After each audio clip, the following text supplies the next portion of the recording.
And we're live. We're doing this stream as a kind of after show to the previous one. I just wanted to get some thoughts out there, and I also wanted to talk with some people about what they thought about the Airplay stream, or rather, not the Airplay stream itself, but the SPJ Airplay event. Period.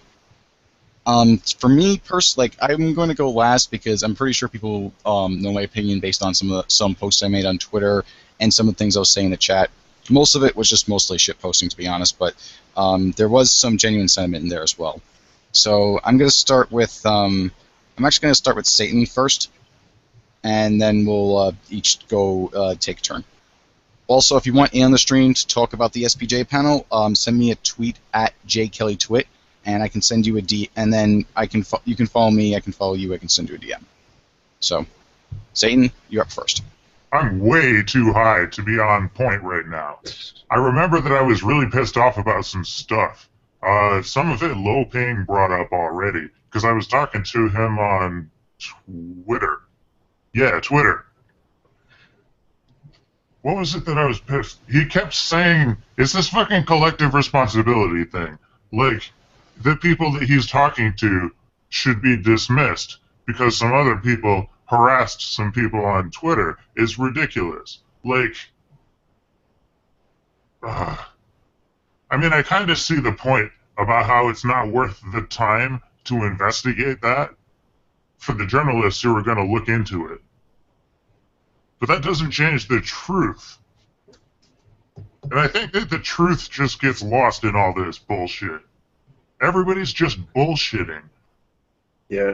Like, there's something that happened, some shit pissed everybody off, and that shit needs to have people to be held accountable for it. Mm-hmm. This isn't some fucking philosophical discussion. Yeah, this is what I kind of agree with your sentiments, because the whole collective responsibility narrative, it's what we've been hearing from the opposition for the past 10 months. And then Korektzy starts going over this, and it's really something that it's just the same story, just from a different journalist, really.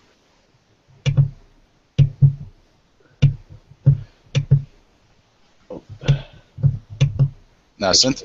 Yeah, no, sorry, I'm trying to mute my microphone, but the button wasn't working. Right, I heard you tapping the mic. I was expecting to go. I'm like, oh wait, maybe he's not talking. No. But no, I agree. I mean, I think a lot of this, when it's, I originally thought that the whole SPJ thing, it sounded like a good idea from, at first. It was like, oh, okay, cool. Maybe there's going to actually be some kind of discussion going on with some kind of even if any quote unquote antis didn't show up, that there would be some kind of intermediary there to at least file a grievance of sorts, I guess you could say, about this is what this is about, and this is what our problems are and stuff like that. But then there's little road bumps that popped up here and there throughout the entire thing. And again, I've taken so far of a step back from Gamergate itself, just because it's just whatever at this point, because it does get lost in so much of this garbage. It's lost its way, and it's just a bunch of noise to me at this point. That this was not necessarily unexpected for me. I like I said before we even started going live, I was just well, I don't necessarily agree with the selection process and this committee for the selection of people and stuff like that. And great. And there's people on whatever panels you want to talk about that I have my opinions. I'm a very strongly opinionated person, and I understand it goes against a lot of what other people have as opinions, and it's that's fine.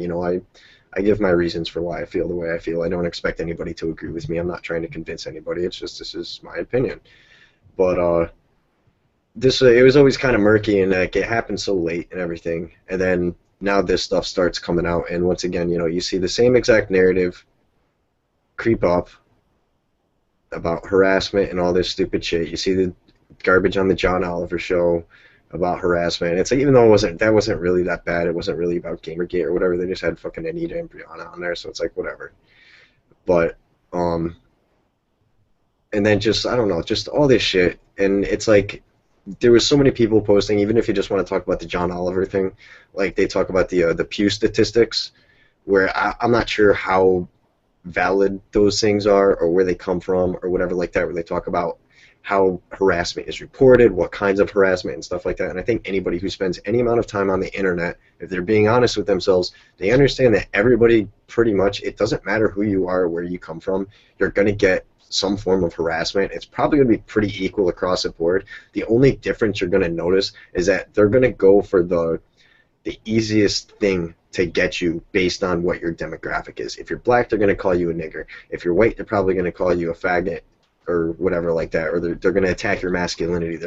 They might even call you a nigger if you're fucking white, just to attack you or whatever. If you're a woman, they're going to send you sexual threats because that's the way that they feel the most vulnerable. You know, they go after what is the most obvious thing to get under your skin. It's not gendered, it's not by race or anything like that. It's fucking assholes being assholes on the internet.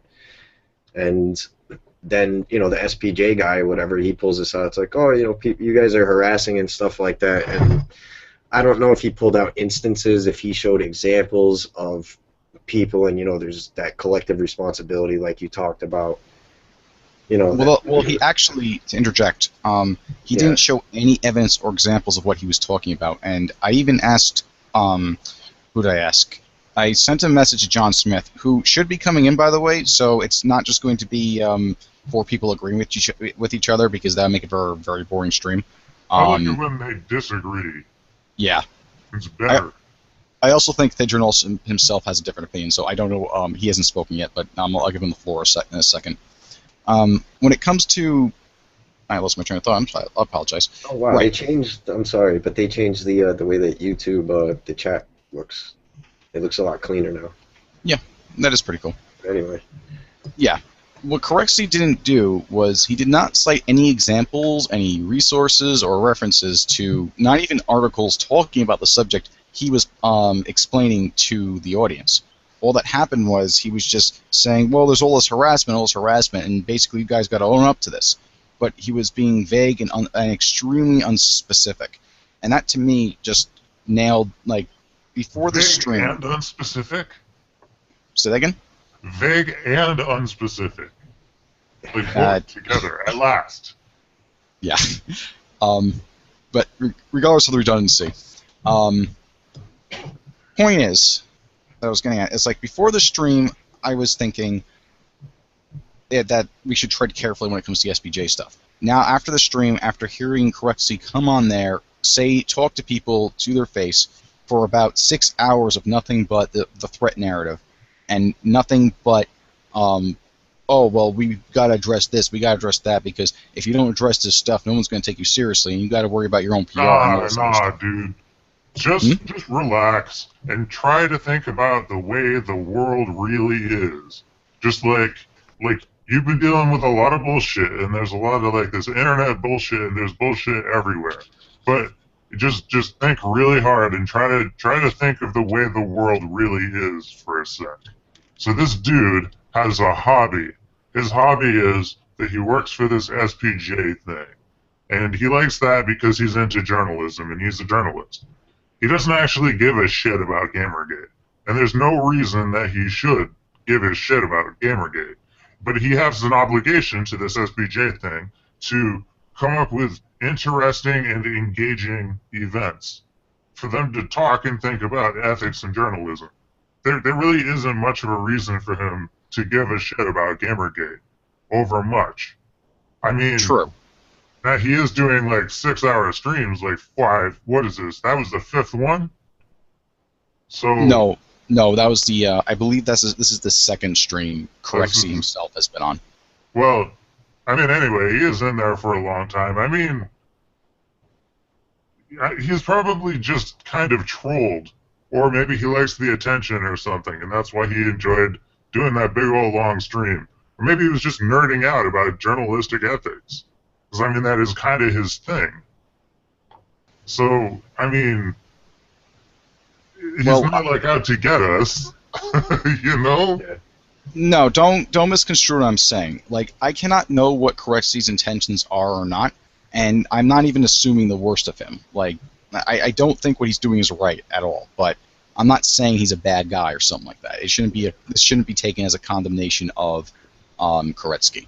So now, maybe you could, like catch me up to speed, because I didn't listen to the stream or anything like that. but Well, have I you at least haven't read been. his blog posts? Huh? Yeah, the answer is no. So basically, this is a guy who works with or for the SPJ, the Oh no, no, I Society know who of he is. I know Journalists. who he is. Before we continue, I'd like to introduce John Smith. He's one of the committee members for the SPJ Airplay event. How you doing, John? I'm alright, how you doing? I'm good. Can I What get is a a quick committee link to member? the, What The does stream? that mean? Okay, so, when SPJ was originally formed and everything was on the Journo Terrorist blog, we had, Korektzy decided that in order to be able to fully, like, you know how we have speakers now selected for, Gamergate side. Well, he Oh, decided you that have he needed... speakers selected, do you? What kinds of Yeah, stuff do you speak about? Are you speaking for me? Who are you speaking for? I'm not Um, speaking for anybody, I'm a committee member. You're a committee member. Who are you select? This is the committee thing that we were talking about, right? Yeah. To Yeah, select okay, so people. the four So are committee you making members... decisions for me? Is that what's happening here? Satan, let John finish his point, or explaining who he is first, and then you can respond. So the four committee members right now are William Usher, Alum Bukhari, David Rickey, and me. William Usher, I think everybody knows him. I don't need to go over that. Alum Bukhari is another one of the journalists from Britburger. I think that's the name of the publication that Milo posts on. Yeah. They're good friends. Dave Rickey is a game developer. Developer. I don't know what it's called. I don't know what it's called. Right, Bart. Right, Bark. Britburger was just as accurate. Dave Rickey is a games developer, and then I was just a concerned consumer who got lucky. Whoop-de-doo. Oh, you're the new fag. Yeah, I'm that guy. I'm the guy nobody knows, and I've been doing all the legwork for them, so it's been great. I've been having a good time, and I've been You're the learning a guy lot. who is advising the SPJ guy to beware because there are trolls on Twitter. Yeah. Yes, you unironically did that. I was like, holy shit, the post quality in 8chan has degraded to the point where this type of person is the one who represents that. And he's afraid of the fucking Twitter trolls. This is the average anonymous 8chan user right now. No. Afraid of the Twitter trolls. Look, there are certain people on Twitter who have... You fag. No, see, I think to step in here only because like I've known Satan for a while or whatever like that. I think what John would be trying to warn him about is if you look at somebody's activity more so like myself, where like if you go back to the beginning of Gamergate, whatever, like I was really involved and I started to care a lot and everything, but then I got caught up and I took issue with a lot of the things that I saw as hypocritical or whatever. And over the past couple months, you know, just dicking around, I've taken my jabs at Gamergate, and I'll at times just be active in trying to not necessarily slander Gamergate, but be like, haha, you guys are kind of fucking doing what, you know, you take issue with, you know, the enemy doing and stuff, and that's, you know, kind of where I'll come in. You like to point out the hypocrisy. Yeah, I'll come in. Yeah, but I do it in a trolling manner. I do it with fucking Nazi imagery, you know, the way that some of the stupid things that I've created, you know, in Photoshop that I'll tweet throughout the hashtag and that I'll use to make jokes and stuff like that. And, you know, so it's like I think that's an example of, you know, the trolling. And I'll do it with specific slanders towards the types of people that Gamergate is accused of, you know, going after, only because it's like this is right. But before we like keep on going this topic, I think that we should like segue into like get back to the SPJ stuff because that's what I did a stream for. Like the Twitter trolling comment, I'll agree was kind of. I was zoned out for a second. What happened there? I was just saying I'd like to go back onto the topic of the SPJ Airplay. So John, if you can go back to your original train of thought, appreciate that. So, Korektzy delegated 4 committee members, which were William Usher, Alum Bukhari, Dave Rickey, and me. And we had a public, it's all on YouTube, like we had 3 Google Hangouts, and we had an email chain the logs are now posted publicly if you want to go rifle through those at all to find anything out of context that makes me look like a Nazi. You can find that, and the entire process of the committee selecting speakers was transparent. We were on Kotaku in Action, we were on Twitter, we were on 8chan, we were on any other conceivable hub for Gamergate speech, and we were collecting as much information and as many as accurate feedback as we could to help in the selection process, and we also used a little bit of our own good judgment as the people elected on the committee to select those speakers. And the list we have right now is actually on up on the SPJ website. So I don't know it off the top of my head, but the speakers include Milo Yiannopoulos, Oliver Campbell, who we were just in the stream with, Mark Sebb, who was also in that stream, Kathy Young. Brad Wardell was on the list, but he's publicly declined to be on the panel now. That's its own topic. And there's a few other names on there I could probably rattle off, but I couldn't remember. William Usher, who's also on the committee, is actually a speaker. That was fun. We basically told him to shut up, and then the three of us unanimously decided that he needed to be a speaker as well, even if that was a perceived conflict of interest. Because it would probably be more harmful not to have somebody as knowledge and I'm trying to find the right word. I'm just going to say why. Ethics, right? I mean, he didn't have any say in it, and he originally said himself he wanted to recluse himself. He wanted to recluse himself. He didn't want to originally be a speaker, but we had told him, because of his experience with Gamergate, like Nathan Grayson didn't want to be in the credits for Depression. Well, hold on. I don't think that it's correct to say that the SPJ panel deciding that one of their panel members should be attending the attending They're the just SPJ. making arbitrary decisions. They're just doing whatever the hell they want. Well, here's the thing. I don't think it matters because I don't think there's any kind of predetermined rules or set of conduct that is necessary. Now, then why are we talking about it if it wasn't a big deal? If that's one of the things that needs to be addressed, then, well, it sure sounds like there was some kind of problem to me, doesn't it? Well, this... okay, well, firstly, this is more of an issue of... my bullshit focus here, and I'm focusing on the bullshit, and I see some bullshit over there. Well, I would agree with... I would be on board with your point if William Usher decided to put himself in the running race while also... I don't see how that's relevant. All right, well, could you clarify your point then? Because I'm not sure if I agree that... Why do we have a ruling body making big decisions about shit like this? That, like, represent the movement. That's fucking ridiculous. Oh, you mean that particular thing? Yes, that is actually something that I would agree with about that, because, and that's, that is something that I particularly don't like, because I think it sets up like a sort of structure that we don't really need, and I don't think people realize the ramifications of having that kind of structure. This is why when this SPJ Airplay stuff started coming out, I was hopping on board with it, and I wrote a commentary article on my blog. I worded it very carefully because I didn't want to jump to conclusions. Though my stance has changed from cautious to going to say against the SPJ Airplay panel, because the more I because what's coming across to me from Airplay is that it's becoming more of a case of PR, and it's not really a results-oriented initiative, and that's something that does kind of bother me. But can I address a few of those points? Go for it. I'm going to work backwards here. As far as results for the SPJ and PR focus, I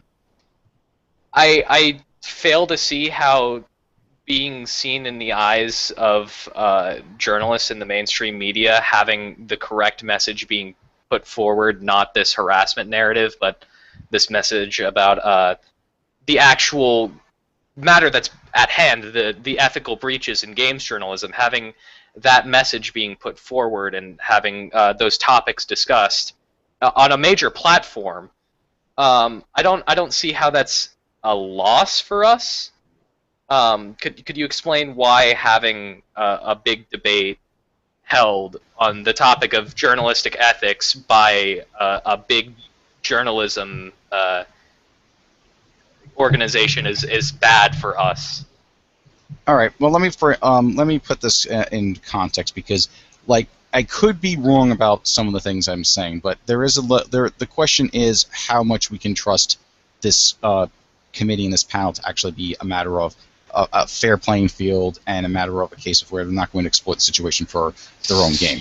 So you're concerned about the process we're taking and where we want to head with this. Right. It's like where this is going doesn't seem like it's going to end up in a good spot. I just don't like people speaking for me. Let's hold on for a second. Voice. Go ahead. Let's hold on for a second. Our process has been completely transparent. You can see in all of the email transactions and the selection of the speakers that entire process completely open. You can look through the records. You can see how we're going about this, and you can see that we're in this in good faith. After we're done with Airplay, the committee's probably going to dissolve. We're not going to be making any decisions for Gamergate as a whole after this. We are a necessary evil in making sure that this debate is possible. Yeah, but I think don't have any interest if I could go real quick, like 2 seconds here, I think the problem is, and it's not only with Satan that I've seen this, I've seen it with other people on Twitter as well, it's just the basic sentiment of anybody speaking to represent Gamergate when it was the entire time up until this point, there was never any sort of official, and I understand if something like this is going to happen, then you need to have specific people there to go and do these things and stuff like that, but it's just that he's not the only person that I've seen, you know, approach it in this way. It's like, well, who the fuck are you to speak for me? Like, even if a lot of other people vote to have it, then it's like, okay, so you're not representing everybody, but you're saying that you represent everybody because you're representing in a fit, you know. Why else would you have a vote? Yeah. I don't take the position that I represent everybody, and it's not like we were counting posts verbatim when we were selecting speakers. We were the necessary evil committee that represents whatever majority or whatever view of Gamergate we can. That we're not representative of the whole, but we are what was or what needs to be the focused point of it for in the context of the SPJ debate. All of this is in context of this debate happening. As soon as this debate is over and it's done with, I'm not going to hold any power or any sway being a committee member because it's over. The debate's done with, and I can understand. My particular concerns, like I'm not going to speak for Satan or Synth on this one, but my particular concerns aren't with the committee itself. It's more to do with the direction the SPJ is taking it, and particularly the actions and statements said by Korektzy himself. Because I've been following this for the most part. The only blogs I haven't really I don't believe I've read. I think blog number 7 I didn't read, and I just skimmed over 8. There's been a lot of points and stuff that he's been making that don't make a lot of sense. Like, for instance, he's been talking with people like Sarah Butts and Man Black, which in of itself isn't a problem. That's not the issue I have. But when he brought up Sarah Butts, for instance, he was saying, and I really don't like talking about this person personally because I see her mostly as a troll and stuff. However, at the same time, it's been proven that Sarah Butts is a self-admitted pedophile. And he was saying that by the publication, by the blogger, the Ralph Retort, and a troll website, Encyclopedia. What does being a pedophile have to do with his opinions on Gamergate? I'm getting to that. He was saying that people reporting Sarah Butts as a pedophile was a journalistic ethical violation because of the do no harm clause. Now, this doesn't make any sense to me. Now, if they were going ahead and they were megaphoning Sarah Butts on like MSNBC or something like that, I'd have a problem with that because it's not relevant to the wider public at large. However, the publications to which this person was the focus of were relevant to the communities that they were talking about. Because Sarah Butts is a person that has been in frequent contact with these people over and over again. So to minimize harm part would be to warn people that this person is in fact a pedophile, because she's basically someone who should not be interacted with. Yeah, Because but the go ahead. only problem with that is that what he's trying to do is hold Gamergate to journalistic standards when Gamergate is not fucking journalists. Gamergate is the fucking consumer. Are there people within Gamergate who you could point out to? Yes, you can talk about some of the bullshit that the Ralph retort has pulled, and I guess there's other people who have blogs. I'm sure you could do the same thing. I think even William Usher people have taken issue with some of the things that he's written and said, like, it's kind of not cool. And I know there was a whole kerfuffle between, I guess, Tech Raptor and Games Notch or Niche Game, whichever one it was, about fucking some plagiarism or some shit. I don't know what happened because I haven't really been paying attention, but it's like, okay, fine. If you want to talk about those things that they are, I guess, quote-unquote, supportive of Gamergate's goals and stuff like that, that's fine, but you cannot hold the public to the standards of the SPJ when they're not a fucking journalistic outlet. I'm sorry. You know, if you want to talk about trolls on Twitter and people calling Sarah Butt's a pedophile or calling Brianna Wu he instead of she and minimizing harm, it doesn't fucking matter. Gamergate is not a journalistic group. It's a group of consumers who are taking issue with misrepresentation and basically being attacked by the journalists who are supposed to be representing the industry which they care about. You're holding them to the completely wrong standards. And Okay. if I can add on that point real quick, the standards he's holding people talking about those standards, and also examples of people like calling Brianna Wu he instead of she. If you see the actual people trying to have a relevant discussion and moving things forward in the marketplace of free ideas, typically they don't. If they put on a face, because let's face it, there's a difference between anonymity and being up here, putting on a face, and then saying something in front of people. You tend to find that the discussion is a lot more civil, and you don't find people associating with Gamergate who are acting in such an immoral way. It just doesn't happen. I think that's very true. I think if you took the people who are outside of some of the larger, there's some people who would be controversial. I'm not sure how much like Fart is involved anymore. Press Fart, I think he's Atlas Not or Jock Alt, whatever his Twitter handle is now. But he was responsible for a lot of the information. Even if he didn't find it himself, he would bring it to light. As far as certain conflicts of interest, and even I know that he brought some stuff. I think it was like an Ubisoft employee who was sleeping with or in a relationship with like some journalist, and like they ended up trying to change like all their pictures and stuff like that to try and cover it up, but it was too late or whatever like that. So, but at the same time, he's got a lot of controversy around him and stuff like that. But he is used as like a citable source of this information. So, I think mostly you're right, but there are outliers here and there where again, look at the Ralph retort and kind of the shit stirring that he does. He's kind of propped up. I don't know if he still is, but he was for a long time as sort of like somebody who was willing to be honest in the words that they put down on paper about this whole thing. So, but I think mostly you're right, but there are outliers there that could be considered questionable. Well, if we're talking about if we're going to be talking like moral behavior versus journalistic ethical behavior, I think that's comparing an apple to an orange, to be frank. For example, the journalistic ethical standards that we set forth for for these publications, that's a matter of their profession. It's not a matter of it's not a matter of morality. It's how you're supposed to conduct yourself as a journalist. We were talking about the morality of say how you're supposed to act online with etiquette and stuff like that, which for the most part, most of this etiquette stuff is kind of nonsensical in a lot of ways. I mean, like when it comes to anything on Twitter, for the most part, you can just block or mute or set your account to private if you don't want to read those messages.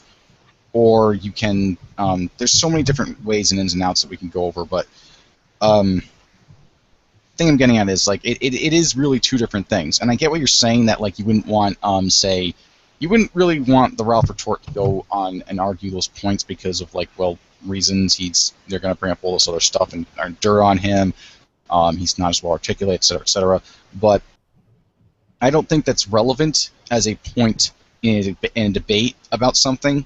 when you bring up, well, you're associated with this particular guy who did something that I don't like, or you did, or even is outright wrong or evil, or even if it is hypocrisy, like that's kind of going on a real tangent there.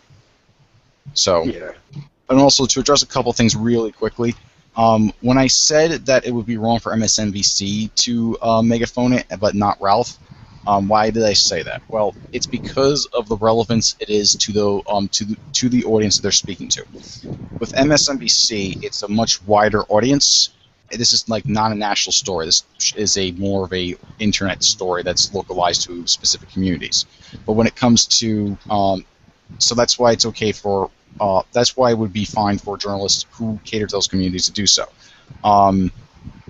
Now, there is one point that Korektzy makes in those in that blog post about Sarah Butts that I do have to agree with. The sensationalism of those stories, yeah, he can call them out for that. He can call ED, he can criticize ED and the Ralph retort for that, although neither one of those are really journalists. Ralph is a commentator, and ED is a troll website. I don't even know why he even cited that one. ED has so much horrendous stuff on it, to be honest.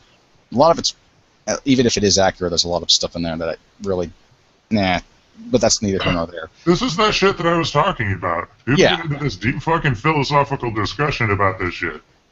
It doesn't make any damn sense. Right. Well, that's what I mean when I'm saying that, like, there's reason that I don't really trust Korektzy, and the reasons being is he's kind of peddling this threat narrative. He's kind of using these kind of arguments that we've been used to before, and they don't really add up or make a lot of sense. I mean, like, he was specifically asked about, like, some of the ethics stuff on stream, like, and he was saying that... And he gave perfectly reasonable and rational answers to the ethics stuff. Well, that's where I disagree. I mean, and as far as the harassment narrative stuff, too, he literally said at the beginning, the morning is going to be about ethics. If harassment comes up, we're all going to acknowledge that harassment is bad and move on. Ethics morning. And then we're going to talk about ethics. Yes, we're going to have a morning focused on ethics. It's an ethical morning, Satan. We can mourn the ethics. They've passed away. Yeah. But, I'm not against having those arguments being brought up onto discussion. Like, I don't want to limit what the opponent can say in debate or an argument. That would go against free speech. And if they want to bring up those points or whatever, they should be able to. And our debaters should be able to either, and the debaters who are on quote-unquote our side should be able to either counter those or be destroyed by them. And to me, that's perfectly fair and reasonable. But what I don't find fair and reasonable is the way that Korektzy is presenting this whole thing, this event, by going out of his way to appeal to the opposition to get him on board. Because part of me would like to think that, yeah, he's doing this specifically for this purpose of getting them in. But then there's but I can't know his intentions because I'm not because he's not really... What are you afraid of? I'm not afraid of anything, really. Like, then don't worry about it. Well, the only thing, like, the reason why I can't really support Airplay at this point is because the way it's going down, he's setting more and more conditions and compromises for us. Like, he's telling people they should be more concerned about harassment. They have to acknowledge this. He said so repeatedly on stream. He's like going on about the only acknowledgement he said people needed to have about harassment is that it's bad and nobody should tolerate it, and then we're going to move on and talk about ethics. Which I know was like confused and obfuscated in the cloud of people concerned about the 2 out of the 10 articles written about it that he's posted, but that's the bottom line. 2 out of 10 articles he's talked about harassment. The only way he wants to have it brought up at SPJ during the debate that matters is that we acknowledge that it's a bad thing, and then we talk about the ethics. And then in the afternoon, that discussion is about anything. So it could be ethics, it could be harassment, it could be the fucking Milo's preferred black man. Well, to that point, I'd like to ask, I didn't listen to the full stream, so I don't know if you asked the question. I did send you a question to forward to Korektzy. What is his definition of harassment? Because it seems that word is more and more muddied as time goes on. I'm sure something close to the legal definition. Why don't you channel him for a minute and just tell us what his interpretation is? I don't see why it's relevant. If his only concerns with harassment is that we acknowledge it's bad and we move on. Well, here's the thing about that. When you say to acknowledge harassment is wrong, on its face, that is a statement I can agree with because there are real cases of harassment. I don't think anyone's going to say online Let's see if this harassment. works. There we go. I don't even know why it fucked up. Okay. Welcome to the discussion, Sean. Hello. That'd be you. Pigeon. That's Hey, dude, Oh, you're it's not allowed Pigeon. in here unless you acknowledge Because that the harassment piece is of wrong. shit was muted. And that's a change from default. Okay. Did you get that, Adrian? What did I hear? What's up? You're not allowed in here unless you admit that harassment is wrong.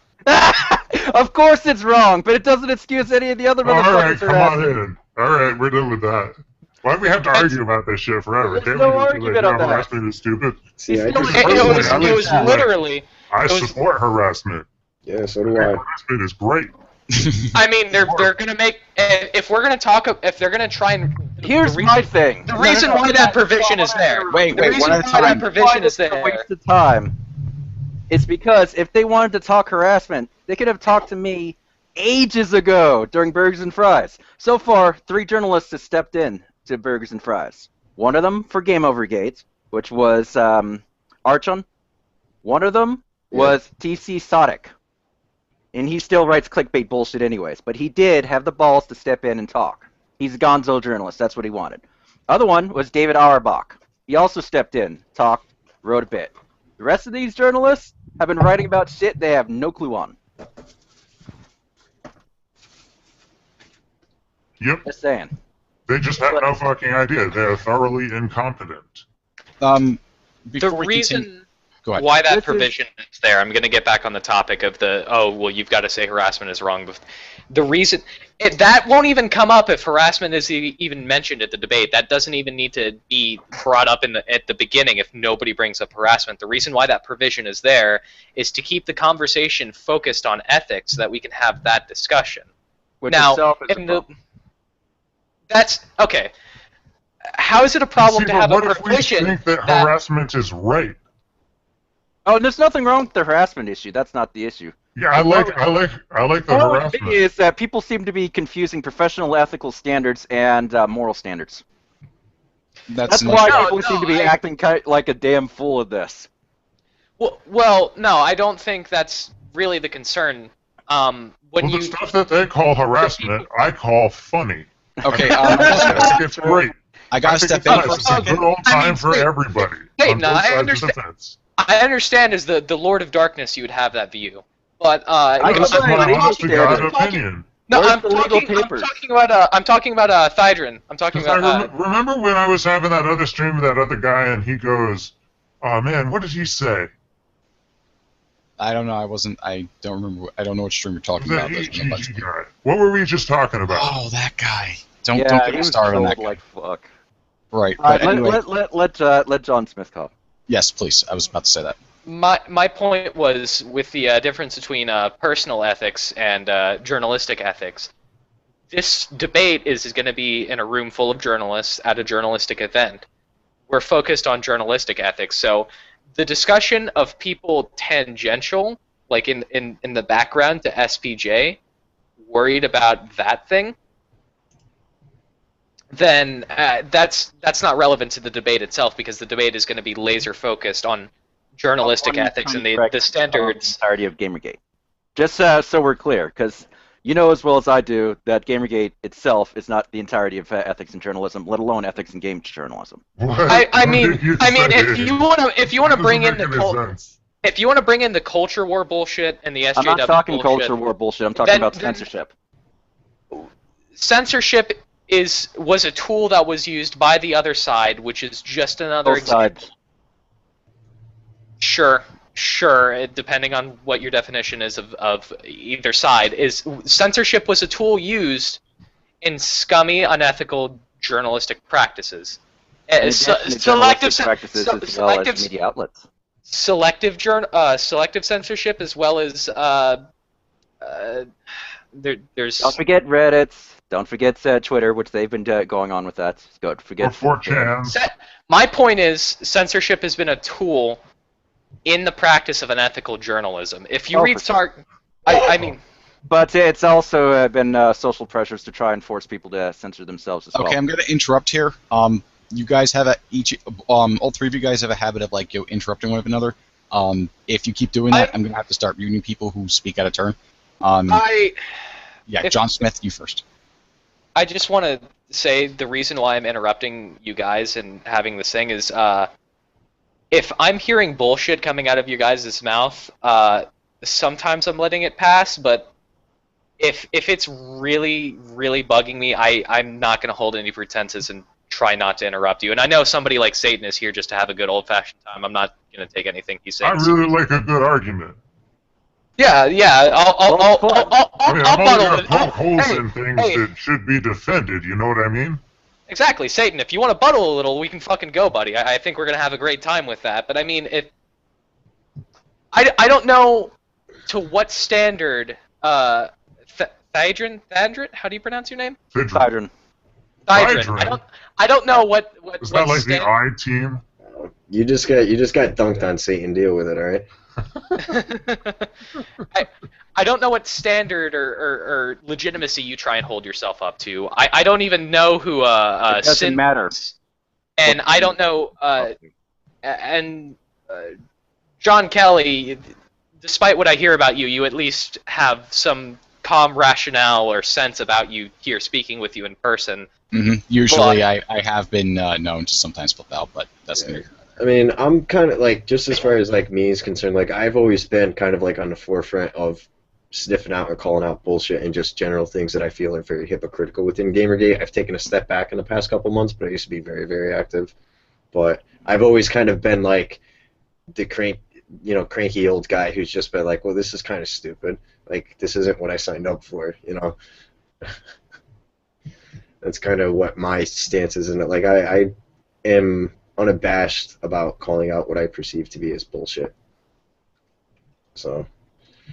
Right. But anyway, continue on what you were saying. That was the main point I wanted to make, is that Why were we talking about bullshit again? What was the bullshit that was being talked about before? This particular call and this particular group of people has a reputation about it, and I'm here for my own selfish group needs. Of people. Yes, you people. You people have some fucking reputation about you, and I'm here mostly for my own. Okay, what have I done then? I couldn't name it off the top of my head. Listen, I'm here because you know what happened? I'm here for my own. They talk shit around people, and they end up saying lies. It's all a bunch of bullshit, dude. Like they talk shit about my particular interest in being here is for my own selfish entertainment. I'm not going to hold any pretenses about that. That's and true. I'll tell you what, I'm having a good time right now. That's the point. You know, we're having fun here, right? As long as you don't get mad over it, we'll be all right. Yeah, I mean, like, this stream is... If you get mad, you lose. It's the game. Pretty much. Yeah. We're just in it for the lulz. I thought this entire stream was talking about how to fuck Didrin, because he's a fuckboy. Jesus Christ. You just let Ozfag in, now it's over. Okay, I think there was a... I mean, now that Ozfag is here, I think I might have to just fucking go, because it's going to get way too serious. I know he's going to come to me, and he's just going to lay the super-duper serious shit down on me. I'm not going to be able to take that kind of heat. Lol. Yeah, exactly, Joel. I mean, do you know which type of gas to gas the Jews with? I mean, do you use Zyklon B? Do you use... what's that other gas? No. Syrians have. That was definitely Zyklon B. Listen. I don't know. It's not that effective, and I don't seem to be making it anymore. Ben Garrison's secret formula. Garrison? I thought it was We don't talk about Mini Boy, otherwise he's going to come out of the shadows and kill us all. If you need to gas some... I don't want any more blood on my hands, man! If you need to gas some fucking kikes, you don't make any... You don't make any pretenses about it. You go straight from the nitrochloric acid. You fucking make sure there is nothing left of those fucking those I don't think that's Yom Kippur fasting. No, let's go back shilling shekels. Let's go back on topic. Yeah. All right, what do you do with the waste? Okay, if you use John, the hydrochloric acid, then what do you do with the waste product? You're gonna ship it away in vats? Oh, fuck it. No, ship it away in vats to the ghettos. To the ghettos. Ship it away in vats to the ghettos. Okay, I'm gonna mute both of you guys if you don't get back on topic here, because this is.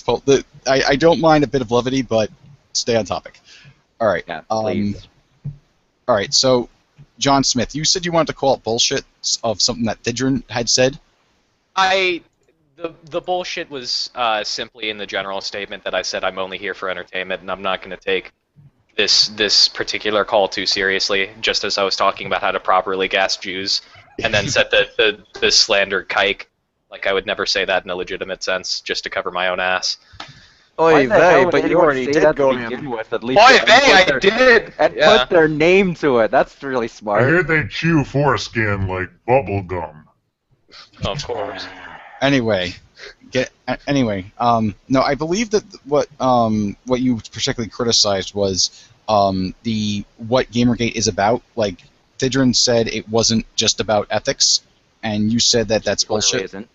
Yeah, like I want to get back to that particular I point mean- because that is a good discussion to have. If my particular view on that subject is very in line with Sargon's post that saying that ethics sort of encompasses everything, and that as long as you stay laser focused Bullshit. on that one Hell, point. ethics. Yeah, I'm an ethics fag. What the fuck? Like, Well, it's you've like already I got the have- link for my opinion on why this is a waste of time. Exactly. I'm just so sold on ethics. I'm not going to take any other point. Which is called the Video Game News Racket. You know why it's a waste of time? Why? Because journalists are beholden to the publishing companies. They have no reason to even exist at this point, because at any point, the publishing companies could just drop all need for the journalists. They could just drop it all and release their information directly to their consumers. Yeah, everybody, they could just go Nintendo Direct on fucking everybody. That's it. They're basically have been living on borrowed time for years and years. Oh, I don't doubt that at all. If you want my honest opinion, it's that these current games journalists are sort of like the dodos living, and that Pretty what much. you're seeing is there's going to But be a it's paradigm better. shift. There's going to be a paradigm shift to this sort of personality-driven content you see on YouTube with Total Biscuit, with But here's Super the Bunny thing with Hop, with that. those kinds of people. They aren't any better than the journalists. Well, there's a sense of disclosure about it, and Not you know, really. There's a sense? Where'd you get that sense? Did you smell It's it? heavily questionable. Come on, you have to admit they've not been upholding their own standards, even for the FTC guidelines. Well, look at somebody like Total Biscuit. He does disclose any. He has been improving and doing the bare minimum. That's about it. I mean, Minimum, getting he ass wears cancer. he wears his bias on his sleeve. What more do you need, really? I mean, if he doesn't have like a page that says, "Oh, he tries to minimize harm by the SPJ standards," Of course. blah blah blah blah blah. He doesn't have the same He's set of not. standards as No, FTC no, no. standards, which he struggles to accommodate. I'm not familiar with FTC standards. You need to bring me up to speed. Well, And why that applies to a YouTuber. the reason it applies to YouTubers, they have to disclose any branding deals that they end up having. So in the past, he wasn't really doing that properly because of Polaris not following that particular guideline. Eventually, Polaris followed that particular guideline, updated their bits, and he ended up following it. Is that good enough? Yeah, I know that the game studio had a bit of a history, though. That's not I'm a game so studio. That's a media outlet. No. The Polaris was originally called the games. I'm sorry, not the game studio. The game station. That's what True. I meant to say. I don't know. They did a bit of rebranding to get away from that, or I think that was the history behind it. Though I think I'm you're not. talking about Maker Studios, though. There might No, be another Ma- sub. no. Polaris was originally called the game station, and then they had a branding change, probably when they were bought out by Maker Studio or at some point, and that's when that happened. I'm not exactly sure. I'm not privy to the history of that, just because I haven't been following it that well. Fair enough. But anyways, YouTubers themselves also have ethical guidelines that they have to follow, which are the FTC guidelines. Sometimes they end up struggling with that. Sometimes they don't follow them at all because the FTC guidelines do not apply internationally. Let me. You have. I call it the marketplace of free ideas. It's a very common concept where the better an idea it is, the higher it floats and the better it goes. Where the shittier ideas tend to sink to the bottom and they don't gain very much traction. People like Total Biscuit, who disclose the branding videos they do, like the thing he did recently with the one game about air zeppelins. I'm trying to remember. I have it on my fucking Steam list right Guns here. of Icarus. Guns of Icarus. It was a promotional video. He made no pretenses. It said promotional video, and then it was a promotional video about that. And whenever he gets, he knows somebody from a studio in a game he's reviewing, he makes full disclosure. And if he doesn't feel comfortable even reviewing that game, even with the sense of disclosure, if he's going to do anything, at most it's a port report. And that's just telling you how well the game runs on PCs and at certain benchmarks, which is a tool for a consumer. That's not even his opinion.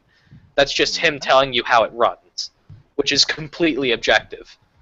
Oh, okay. And we're arguing over Keep in mind that minutiae he's a here about the particular press that outlier as literally far as calls YouTubers people in general, rapists. which is what's going to be coming in the future. So, what's I couldn't What hear you was over it saying. then? Could you start over? what I was Yeah, saying Richard, was start it's from the top. outlier in terms of the overall YouTube atmosphere.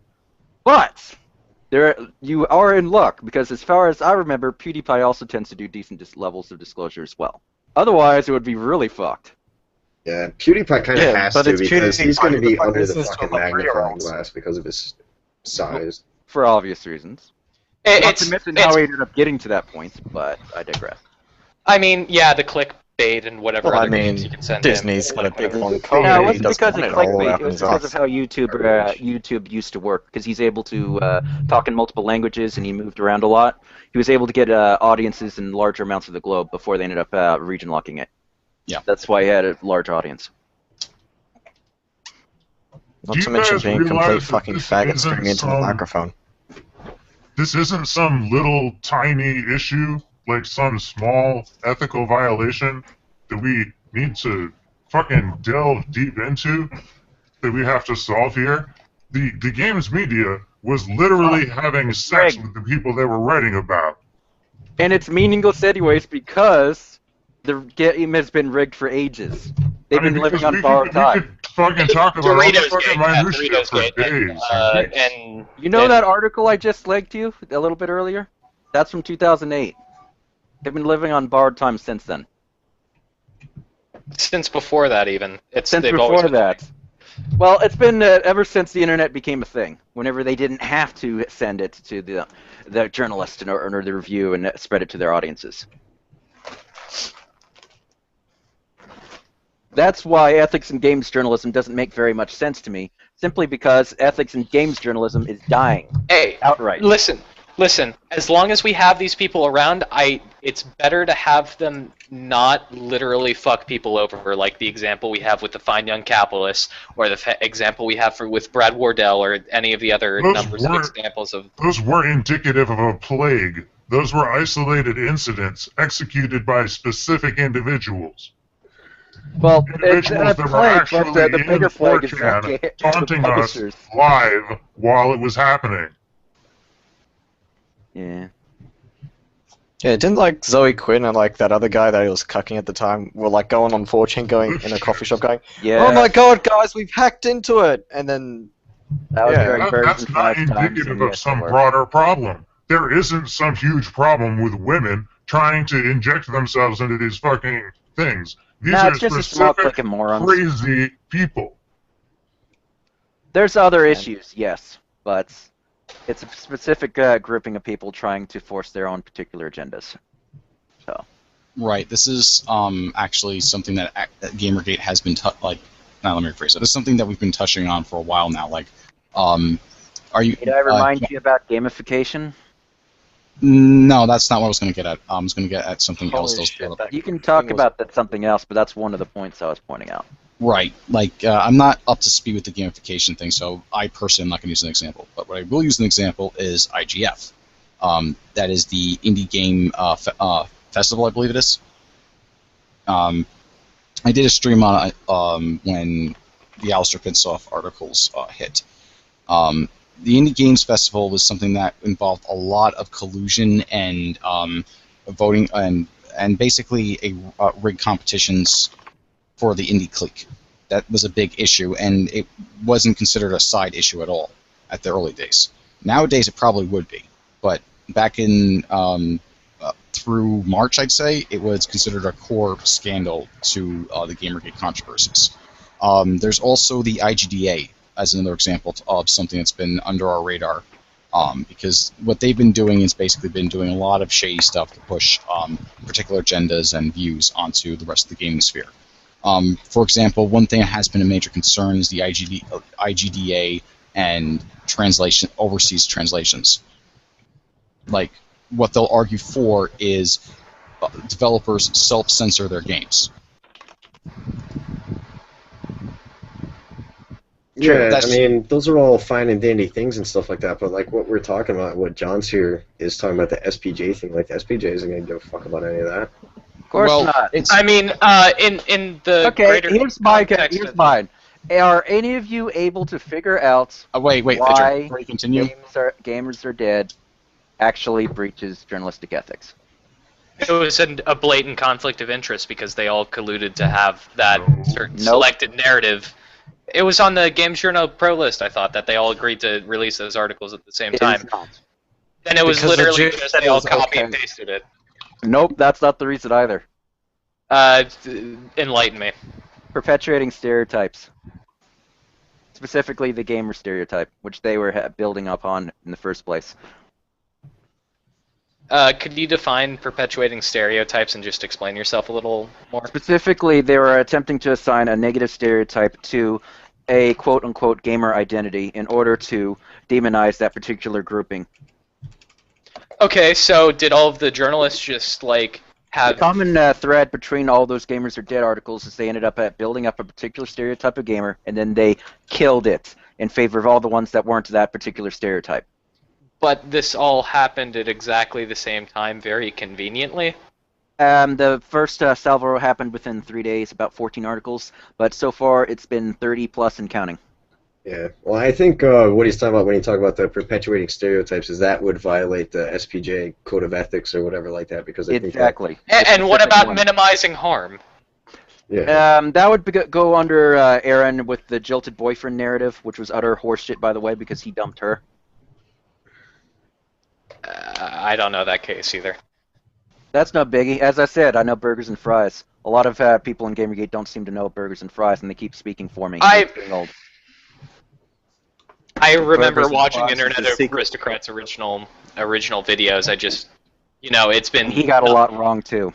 It's been 9 months. To recap what happened here, we had a board for depressed nerds, suicidally depressed nerds, okay? And this Zoe Quinn went in there and made a post about Depression Quest, in which she started it off by saying, hey, look at this game that some fucking slut made. And then they had a conversation. They were like, get out of here. This game is stupid. We don't want you in here and shit. And a couple of them made some kind of mad post back. And she was in the thread posting and fucking goading them on, right? We have IP proof of this shit. We saw it. And then she goes to fucking the Escapist and uses all of her buddies that she knows in game journalism because he's in this fucking clique. And the Escapist runs this article. Satan, if I can interrupt, why do you keep on calling it the Escapist? It's called the Escapist. Whatever. Jesus Christ, dude.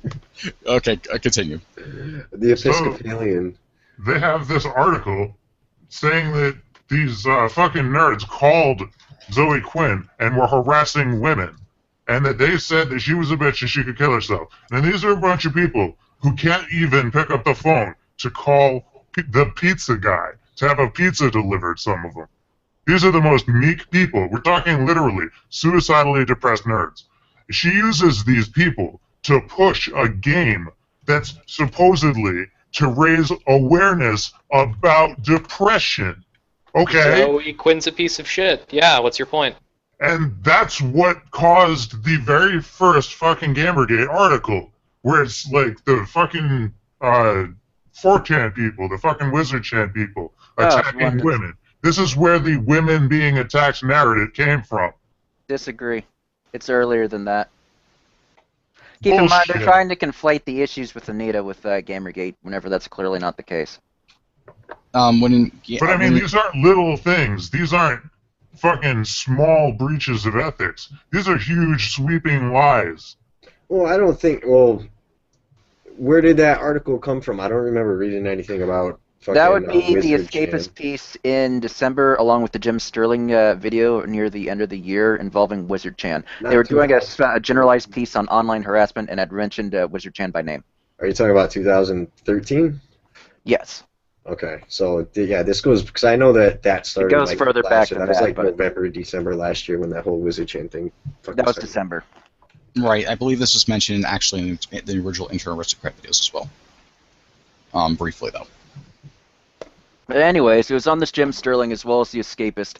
Now, the reason why this is relevant is during the events of Burgers and Fries before Gamergate, or as y'all would know, Conspiracy, that was the big event that Greg Tito admitted to not fact-checking. He had admitted it openly on And the the floor. article is edited, too. Mm-hmm. So he did not fact-check that particular article, which ended up causing quite a bit of harassment to the Wizards. That is a common issue because people ended up perpetuating that particular rumor, and it caused a lot of people to get hurt. If I may, what's the point leading up to this? Because I think we've lost kind of train of thought. This shit isn't complicated. You know, these are people that did some pretty obviously wrong shit. Right. But And I'm there are asking. known liars. So why are you taking people that are known liars at we need face to talk value? about fucking ethics and journalism. We need to have this really fucking long, convoluted conversation about a bunch of bullshit when we know that these people did wrong shit, and all we need to do is get rid of them.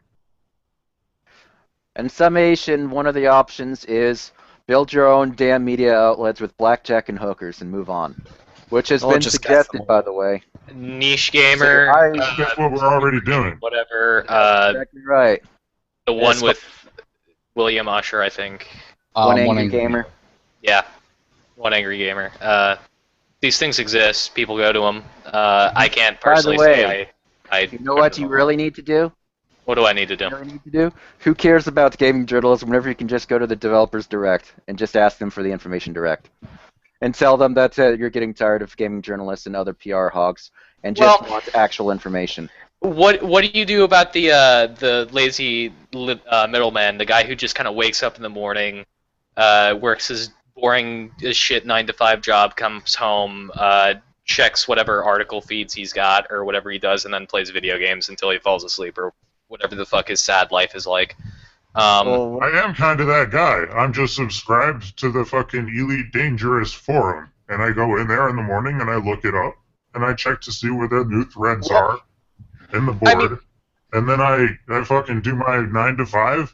I come home, I play some Elite, and I go to sleep. Well, that's literally my day. Yeah, well, that's convenient for you because you're a hardcore fan on not a niche game, but like. It could be considered niche to the level of intensity you support that specific developer and you want to know about that specific game. If I want the general news, I want to know about everything because I'm the kind of guy who buys John Madden. You want to know about who they say raped somebody next? Is that what you want? Because that's what you're getting in those mainstream publications. I wouldn't know because I don't visit Brad them. Wardell is a rapist. Exactly, which is fucked up. Which is fucked up, but I don't go to those publications. You want to know what I do? Is the kind of boring as stiff 9-to-5 working on SPJ, playing video games, and spending whatever we have time a problem with the publications. I watch YouTubers. We believe that the publications affect the titles because they hold the review scores ransom. And if these developers don't get the review scores, they don't get their bonuses. This shit is really fucking straight and to the point. It's cut and dry. If it's the publications like that, and the people within them who are doing the bad things, and the only reason we know the people within them is because they're so open, then it is a question of journalistic ethics because they're in a position as journalists and they're breaching their ethical codes. So I don't understand why that's not the discussion we're having. What the fuck did I just listen to? We were fucking talking about that. I can't tell if you're being retarded or if you're just not wanting to actually talk about it, because pretty well explained it. Wait. So, I'm confused. Are we talking about journalistic ethics or more? What are we talking about? Because I got lost somewhere. I think the point that was being made is just that when you talk about Gamergate and the entirety of the context of what Gamergate is about, like, and why there's people who think like the SPJ thing is a bad idea, because the ethics side of it, while it is important to a degree, there's a whole hell of a lot more to it. Like there is the culture war side of it and everything that's going on, and regardless of what you're saying. Which itself is just a fragment of what Gamergate is. It's all of it and more. Okay, listen. Here's the thing. I'm gonna. Gamergate is an event. It has a lot of stupid shit, a lot of trolls, a lot of assholes, a lot of people talking shit to each other over and over again, right? People. I'm one of those people too. A lot of confirmed shills as well. I mean, come on. Yeah, they're part of Gamergate too. That's why the pro and anti-GG thing is that guy's name, Andromeda? Hats off to Andromeda from the event who that works is for Gamergate. EA. Makes you Gamergate, like it or not. That's what makes it funny to me whenever Korektzy decides to try and play collective responsibility. It's like, okay, yeah, in the event that is Gamergate, there has been harassment going on. Lots of it. The only real disagreement is who's harassing who. And for what? That is a major point of disagreement, because many people are still under the belief or mindset that Gamergate started out as bad. Like, I mean, of course, because they're morons that end up ignoring burgers and fries. Right, and while I mean bad, I mean like this idea that there was a brigade of people from 4chan who decided to go ahead and harass Zoe Quinn, but through coordinated I'm one of those efforts. idiots that was directly accused. Yeah, and that is just completely unsubstantiated and not true. Keep in mind that it could have been from 4chan and it could have been from Something Awful due to the fact that the Zoe post got posted to the Something Awful as well as Penny Arcade hours before 4chan. So those people could have gone to 4chan themselves just to have a little bit of fun, considering that she has made a lot of enemies throughout the years. I recently got linked to something like an old archive post. It pretty much confirms that Goons had a hand in Burger and Fries at some point, or there was somewhere down the line. A lot of them were trolled. Intimately involved throughout, because some of the Goons involved in this were journalists themselves. This is pretty obvious stuff. A couple of them were game journalists. Some of them are not just game journalists. Quite a few of them are far left fringe outfits. John, go ahead. I want to explain my position as somebody who's involved in the SPJ committee as to how I view like the whole concept or the Gamergate collectively. Now you have Burgers and Fries, or Quinspiracy. I prefer to call it Quinspiracy. And I believe that was like a starting event, its own little microcosm of drama that... Which is ongoing, by the way. I wouldn't know because I don't follow it. Because I consider that to be separate from... It was... Let's consider Quinspiracy Franz Ferdinand. Franz Ferdinand was his own person involved in his own thing with Siberia. I can't remember the name of the country specifically because I fucking failed history and I'm a fucking retard. But the events leading down from that caused World War I. And World War I in general is like the entirety of World War I. The European campaign, the African campaign, the campaigns in Asia and Eastern Europe, Russia, all of that, like in this broad sense, is Gamergate. If I want to make that analogy, if we want to start focusing on different aspects of Gamergate as like the collective whole, I would say that the You're talking Gamergate about a Twitter hashtag, bro. I would argue that it's more than just a hashtag, because when I get on it's more than a hashtag. I would call it an event. I think the only time that it becomes more than a hashtag is when you actually take out the ethics side of it. What does Gamergate mean to you, Synthivine? Well, no. I'm saying that it becomes more. I feel like we're on fucking Oprah. When you ignore the ethics part of it, that's when Gamergate becomes a more important thing, because it literally now is. Here's a better one.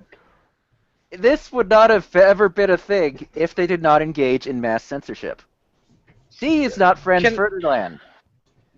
If anything, she's merely a spanner in the works, because she doesn't matter in most respects. She's merely a symptom of the overall disease that's really, really shitty journalism. She is still relevant even today due to her property of being involved in a thing called Con, who is also part of trying to push an anti-harassment narrative, despite being a harasser herself, as well as her buddies like Randy Harper, a man in black. Sarah Butts, and so on and so forth.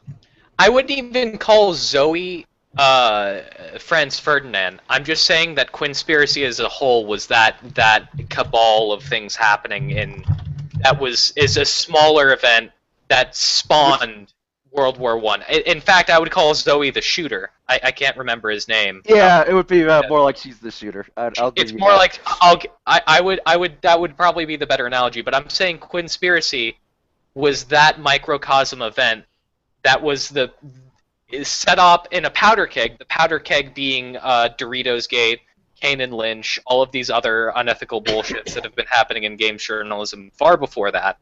And then but that's not the interesting part. I've said this before. The interesting part was the resulting censorship from attempting to discuss it on a wide variety of forums, which ended up leading to the discovery of just how many of these idiots are friends with each other.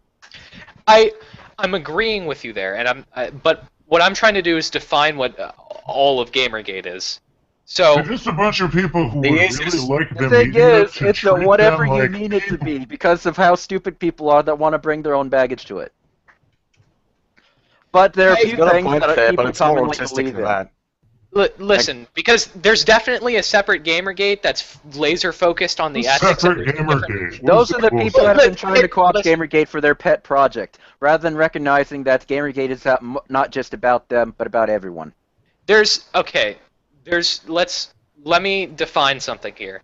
There's the broad thing we call Gamergate, which is the entirety of World War I, and then you have the separate fronts. You have the African front. This is the most ridiculous shit. You have the Eastern Asian front. Listen.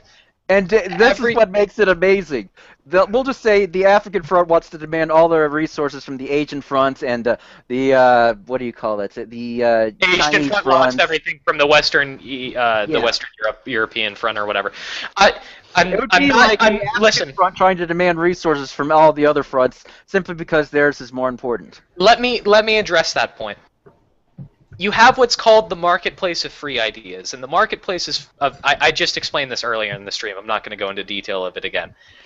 You have the journalistic ethics standards right now is probably the most important front because it's a sham.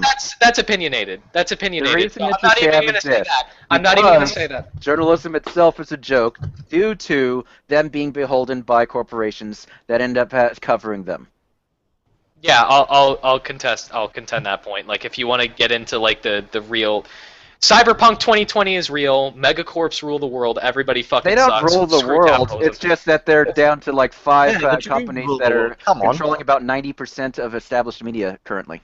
Yeah, Cyberpunk 2020. That's exactly what the future is like. Then it's the getting Megacorps. there. It's not quite the Megacorps. It's not. The reason I'm saying it's not there yet is because they haven't instituted the fun laws yet after TPP passed.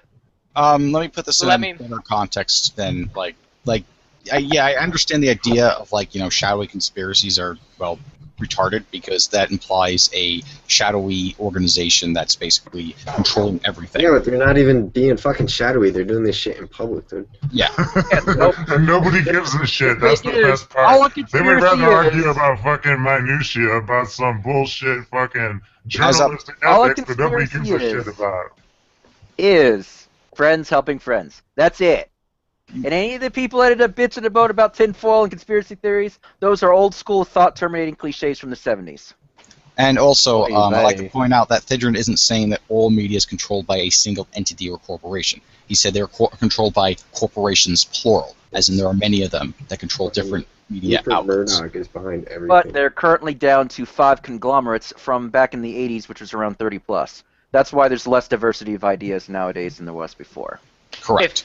If we want to step away from the conspiracy theories real quick and get back to my... It's not a conspiracy theory, that's just reality. It's the way it really is, dude. There's 5 I'm not kidding you. No, I'm not even contending that point. And they do make decisions in their own interest. And therefore, this isn't crazy shit. This is what actually happens. I am verbally accepting that what you're saying right now is the truth. I'm saying that this is irrelevant to the point I'm trying to make right now. Okay. What's your point? I was trying to define something. In the marketplace of free ideas, the good ideas float to the top, the bad ideas sink to the bottom. Right now... You don't really know CoinIntel Pro, do you? Could you say that again? I said, yeah.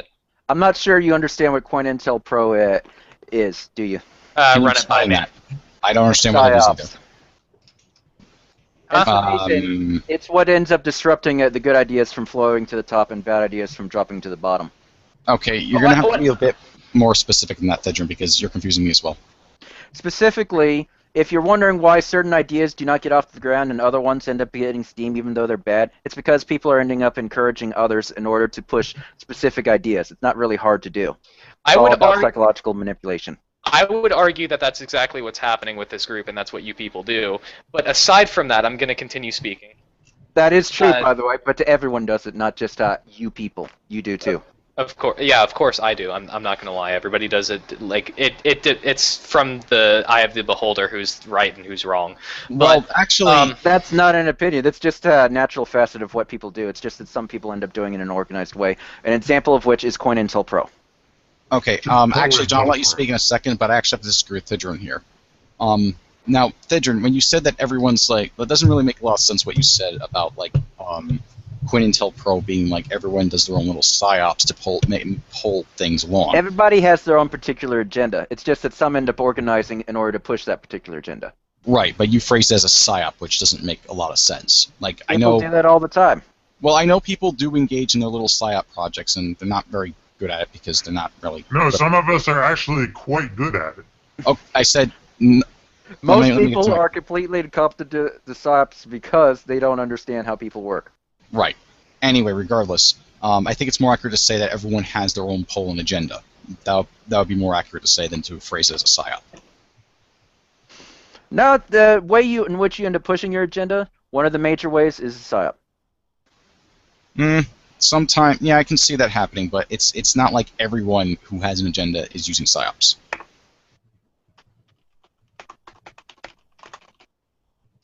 All right. Well, anyway, that's neither here nor there. John, go ahead. My major point is that in this broad definition of Gamergate, you have the culture war out in Asia, and you have whatever the fuck you guys are doing out in Africa, and then you have the Western or Eastern European front, which is the ethical debate, things that are really focused on games, the video games industry itself, the games journalists within it, and all of the corruption that's happening there. The laser-focused issue that I'm a part of is I can't even remember the name of it. SPJ Airplay. I'm a part of SPJ Airplay. SPJ Airplay. And you're only interested in the ethics and gaming journalism bit, pretty much. Yes. Think of it like this. The front is ethics and games journalism. That's your front. That's my front. The battlefield right now is ethical journalism and not, say, replacements or like media replacements or any of those other operations. The operation I'm specifically focusing on is journalistic ethics. The winning battle of that battlefront right now is SPJ Airplay. Like that. Well, before we move on, the Battle of Versailles or whatever. Okay. Before we move on to that particular point, there's something that I want to address when it comes to being too laser focused on one particular issue. And you want to know what my opinion on that particular SPJ is? It's more the Battle of the Bulge than the Battle of Versailles. Yeah, Battle of the Bulge. Yeah. I'm having it's history. By the way, it's like, if you aren't careful, you'll end up like Germany. It's 1:30 a.m. right now. I'm so horribly tired and. That was a World War II reference. Don't mind me. Yeah. Yeah, it's fine. Yeah. Yeah, and don't worry I mean, with Jews you lose, obviously. So I'm just like. Jesus Christ. Keep going. All right. Anyway, what I was going to say was there are some people who use Gamergate boards and tweet the hashtag or identify as a gator or a Gamergator or something like that, who are so laser focused on the ethics and games journalism part that other ideas that are really good, it would be really helpful to the games industry, get cast aside. Like, I don't fault people for You'll only... have right to attack them. Yes, that's what I'm getting at. I don't fault people for only caring about ethics and games journalism. As far Who was that guy we were talking about the other day that got brigaded for trying to launch a He was trying to spread the word about those boycotts, the holiday boycotts. The holiday boycott? I don't know anything. Fucking brigaded, and everybody was telling him he needs to get out of Gamergate. Well, honestly, I think that at this point it's been proven that boycotts are just ineffective, so I don't think it's a good example. But there is a better example that has recently come up. It's a website called, well, it isn't up yet, but it's a new website called DevDex, which... This is why that stuff happens, because when you just get sick and tired of hearing about it, that's when it's shut down. Yeah. And that's what they do. Right. But basically, DevDex has been pretty much driven off of the Gamergate HQ board and the KA board, and the Twitterati are all complaining about it, and they're calling it an anti-developer boycott thing. But all it is a new media website that's going to document and report anti-consumer practices of the video games industry. Now, to most people, like to consumers, this would be a very good boon. For someone like me who cares about consumer advocacy, this would work really well. And in my opinion, given that I'm just going to use this as shorthand, Gamergaters really want new media websites, they should really be pushing for this idea because it's a new media website, it helps improve the industry, and it isn't a boycott, it just documents anti-consumer practices. But, are you talking about deep freeze? No, this is an idea similar to deep freeze. Think of it as deep freeze for devs, just slightly different. Okay. Right, and this is not like a condemnation of developers or like a call to action to say that you shouldn't buy this game, because people are very much against boycotts, but the boycott debate has gotten so murky, and as far as I'm not really going to defend that, simply because for me personally, I don't think they're going to be effective, so it's kind of like a pedantic point whether or not you can talk about boycotts or not. I used to get into that, but I've realized that it's just not worth it. But a site but you see how like a site like that would be really good, but people are so focused on the ethics in games journalism that they've just completely rejected this idea, even though it's good. I think the reason, just to go real quick, the reason that people might be apprehensive about something like that is I still think there's a big part of the Gamergate population that believes the devs are going to come out on their side in like some massive swaths. And I mean, you saw a little bit during E3, some stuff happened, and that was pretty interesting. But I think that there's still a lot of people who think that the devs are actually going to come out and start supporting them. And I simply don't see that happening because they're basically putting their neck out on the chopping block for people that they can't necessarily rely on because Gamergate is not organized enough to be relied upon. So I think that's why people don't like going at devs, because they think devs are going to come out when I don't think they're going to come out. Hey, now, devs are allowed to come out gay as much as they want to. I don't like gay developers. There's probably more gay developers than there are straight developers, for all we fucking know. There are probably more blacks than there are in why does it matter what like they are it rather than what they do? It doesn't matter. Hey, now, as long as you're not a race trader, that's all that matters. That's true. We don't want any Uncle Toms around here. All right, John. Seriously, you were going to respond, but then you got cut off. You're bored, aren't you, John?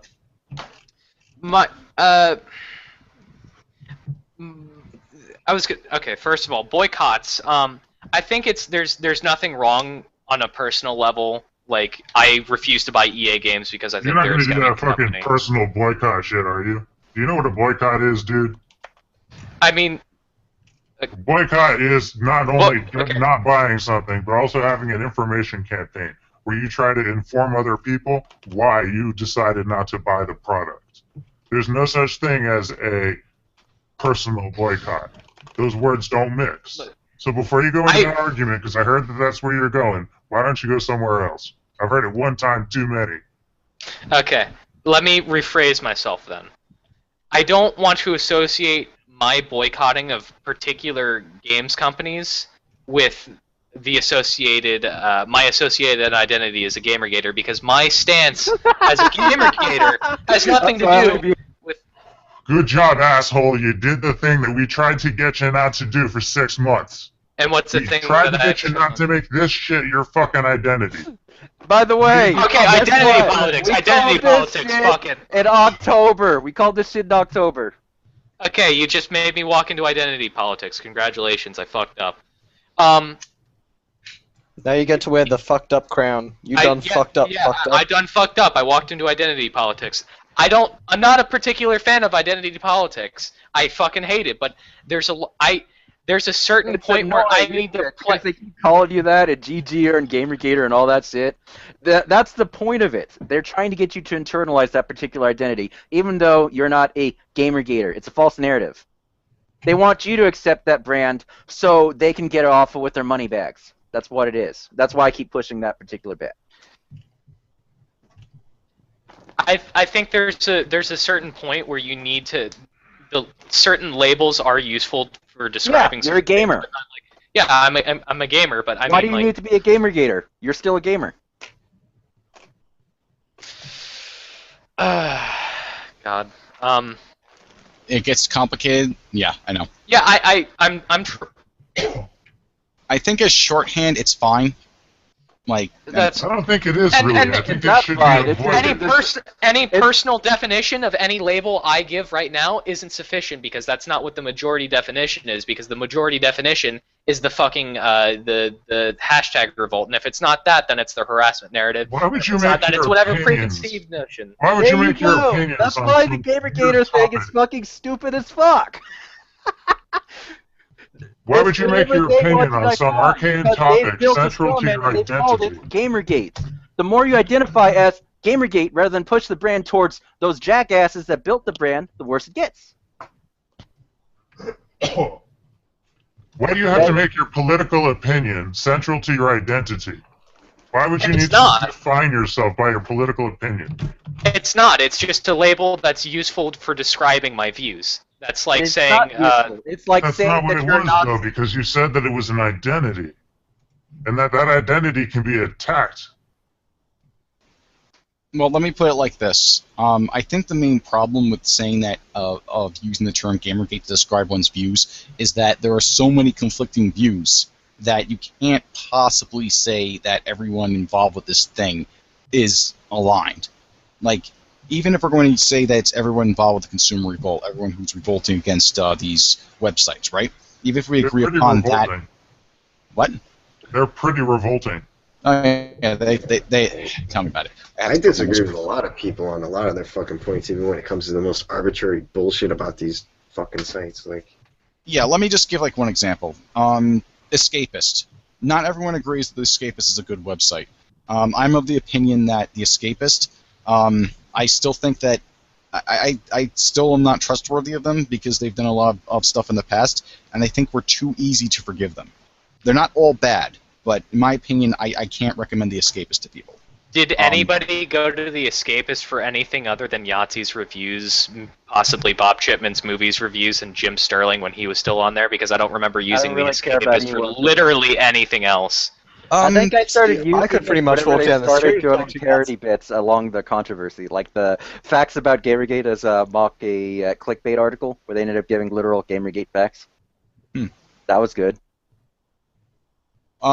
Actually, for me personally, I remember visiting the Escapist for Yahtzee, but I actually did. There was a time, like I think it was actually before Jim Sterling came on, because once Jim Sterling came on, you had Movie Bob having 4 different shows. And at that point, I'm like, you know what? I don't like either of these two guys. These two personalities are overtaking the website. Yahtzee's hit or miss for me, and I just stopped using it. But before that, there was a couple of years where I would actually read up on the occasional Escapist article myself. But it just got to a point for me with the Escapist that they're nonsense, especially with their shenanigans on the forums, where they just basically have there was at one time a thread which lasted for months explaining how bad the forums were. Because you can just go on the internet right now, Google something video games related, find an Escapist thread on it, and you'll have a whole bunch of people banned. It's really messed up how they run their community, and I don't even think that's been resolved or fixed. But regardless, that's just one example. I'm wondering why people even still use forums or BBC like formats when you have things like image boards or you have social media. People like to argue, dude. Like, that's all we do. It's about proving everybody else wrong. It's like upvote to downvote ratio. It's all like, oh yeah, I got more upvotes than you. I win the argument. Like, It's Well, stupid. for me personally, I actually missed the days of V bulletin boards because before all this, I wasn't a Redditor or a chanter at all. I was just Oh, used. fucking Reddit, Todd. Go back to Reddit, you fucking idiot. No, I just got done saying I didn't use. I Hey. didn't use Reddit. No, Aussie into the Fag trash is my you new go. favorite. Aussie Fag is my new favorite. Yeah, right. Into the trash you both go. Come on. Well, that's all Spag's everyone's favorite, so who cares? That's literally the only reason that fucking like forums and even just comment threads on articles exist anymore, so people can argue with each other. Yeah, but And to I don't also see draw the point attention in, to it. I don't see the point. It's like Twitter. I don't see the point of having low quality discussion where you can't exactly articulate a point and Because everybody's you just can have high bullshitting. quality discussion. That's not what I people don't are ever see mostly it happen. interested in. That's not what people are interested Because in. you're They just not want to, dead, they want to get their fucking jab in and then go about their way. That's all they You have want to learn how to read the memes. well, anyway, we're getting I'm kind very fluent in me. Can't tell them about the memes, fam. Okay, most another people, most people aren't interested in having an intelligent conversation. They just want to get their jab in and fucking go back to their lives. Like, That's a reasonable explanation. Yeah, Yeah. exactly. People just want to shitpost and laugh at other people on the internet. I mean, if you take the internet too seriously, then obviously you're the retard here. Because all you really use the internet for is, to be honest, yelling at people Porn. or wanking. The internet Yeah, is pretty porn. much. Yeah. Another big point of contention is SJWs. A lot of people, some people seem to think that SJWs are a major problem as opposed to more of an annoyance. For me personally, I think I'm more of the opinion that SJWs are more of an annoyance, but that also comes down to a matter of definitions. But that's just You that's realize What this is an particular SJW harassment narrative do? started in 2013, right? what. Yeah. Internet Aristocrat was covering the topic of social justice warriors or Tumblerinas or whatever fucking label you want to give to them long before Quinspiracy even hit. And I would refer That you wouldn't. It's and the only way to identify them. Give them a little star armband as well. yeah, just fucking throw them in with the Here's another kikes and the for you, blacks John and Smith. the fucking the Something gays. you end up sending Hey, to I nothing Korektzy. wrong with that. They can all go in the fucking trash. We can burn them all. Oh, and the Hispanics too. Throw them right in there. Fucking spics. Hey, Well, if you want I some have interesting some stuff to talk Spanish, about, there's some Hispanic more friends, bits. so they're Puerto Rican. Oh, Metro article. This is the guy that's pitched to do the SBJ shit. Yeah. Yeah, Well, I have dude- my nice little Satan. Hey, Satan, do you like my beard? I've been modeling it after yours. I'm trying to get that I don't like nice you, fine dude. fucking Don't point. like you. I don't like you representing me. Wormfoot actually has it right, by the way. SJWs are political pawns. That is exactly right. They are Well, one what of do you many. mean when you They say are useful SJW? idiots. You mean people who argue about social justice on the internet? SJWs are Those just useless idiots that end up arguing on the internet, yes. You got the pot calling the kettle black. Pretty much. Lots of useless idiots around there, but not that many that actually do something. Oh, I come was on. just- You can't tell me that Sunset didn't sell 1 million copies for advertising straight to SJWs. I mean, come on. You know They these got people are 4,000. of their conviction and will do it and carry it. Where was it? I didn't even know this was a thing until it failed. you want, Where yeah. was it legitimately being advertised? Because You wanna they let know- Leigh Alexander cover that shit. The Where did it go? Her fucking blog? Because the I didn't see it funniest- anywhere else. The funniest thing I heard about that game was it was like they say in that Call of Duty game you press F to pay respects or whatever, and it's like that's the whole game though. That's what Sunset is. Okay. It was a You shit also game get and to it pick was up poorly harmful advertised. books. Harmful books? Harmful Yeah. books. All these people, they're just fucking failed writers, is what they are. Like they can't actually write. Yeah, no, something Depression that- Quest isn't even a game, it's interactive fiction. Yeah. It's They're fucking literally failed interactive writers. fiction. It is. They are. I've seen those Japanese hentai books that you can buy on Steam, like Honey Pop. They've got more interactive and better storyline than that shit. Okay. Honey Pop needs to be distinct because it's actually a match 3 game. If you want to compare Oh, that you to know, some of the other fucking visual lot novels, of there- Once fucking- again, Yeah, ladies and how's the gentlemen, boyfriend this of is one of your those- chosen representative. yeah, I wasn't chosen. I was fucking thrusted into my position. Nobody fucking wanted me here. So Fine. Well, actually, that's something that I actually Yes, hit on. Chrissy, the housework. This is something that I actually hit on early on. I hit it both in the blog post I made on my website, and I also hit upon it when I was on streams with Oliver about the need to distinguish that the people going to the SPJ place shouldn't be regarded as representatives, because that's basically acknowledging them as leaders. And I think it's also because I don't think that they should be said to be speaking for me or anyone else. Like, it's not really a problem for me because I don't identify as a Gamergater, but for people who do identify as Gamergate, it's essentially going to be a case of where those people who are speaking are going to be the ones that are speaking for them. And if they speak out against them, you could say they're not really a true Gamergater. And yada yada, which has been happening, and it's been happening for ages. This isn't a new phenomenon. An emissator is not equivalent to a leader, and that would be my first. 3 words: cult of personality. Yeah. Well, no, because it's not anything. It's already been happening, or else you haven't seen people like Ralph Retorts. You might say it. Okay.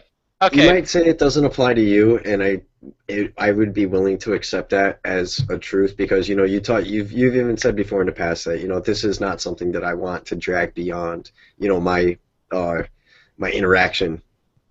As it is, I don't want it to go beyond that afterwards. After it's done, it's over, and I go back to doing what I'm doing and stuff. But there's plenty of people that would be involved otherwise that would use it, and even in the past that have kind of used things within Gamergate as a platform to sort of elevate themselves and promote stuff and things like that. And it's happened. And mundane shill, turn off those pesky not even. It's a lot of people. Mundane Matt didn't do anything. Can you get off that?